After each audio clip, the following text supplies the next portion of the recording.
suffering for Christ. Good afternoon, good afternoon. I just want to talk about something real quickly. You know, when you come to Christ and you go through the losses of everything in and of this world, and you get placed through the struggles on top of struggles on top of struggles, you have to go through that. You have to go through that, or you will not be spending eternity with God. You have to go through this. He not only expects you to go through these struggles, he commands it. You have to suffer, or you will not spend eternity with him. You'll go to hell if you do not allow him to put you through the suffering.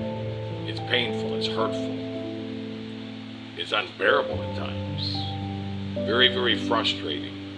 Because you want to believe that God would never do that to you.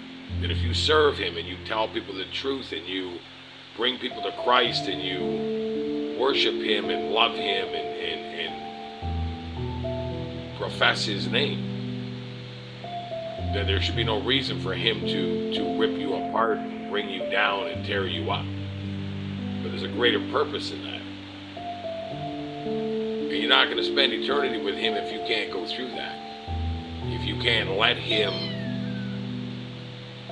torment you like Job. You know, Job went through a lot.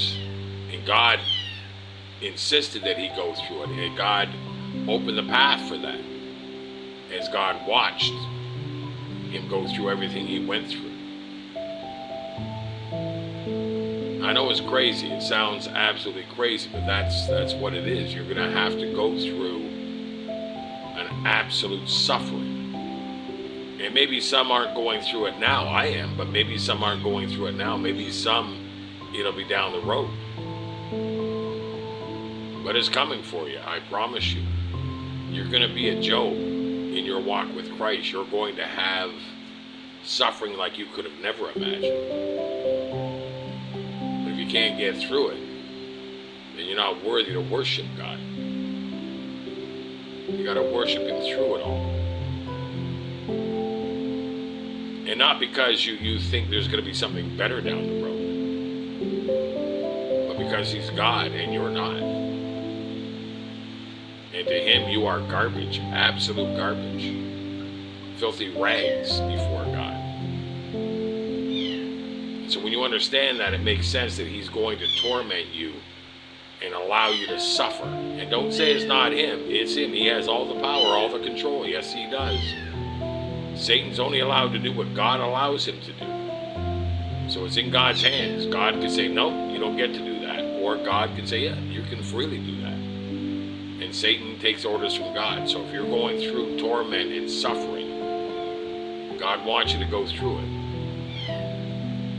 And don't expect there to be a light at the end of the tunnel. Your light at the end of the tunnel might be in death on the other side of Revelation. And you have to go through this in this life. That's what he wants. So just give him the praise and the glory. Bow down to him. He's God, you're not. Have a blessed day.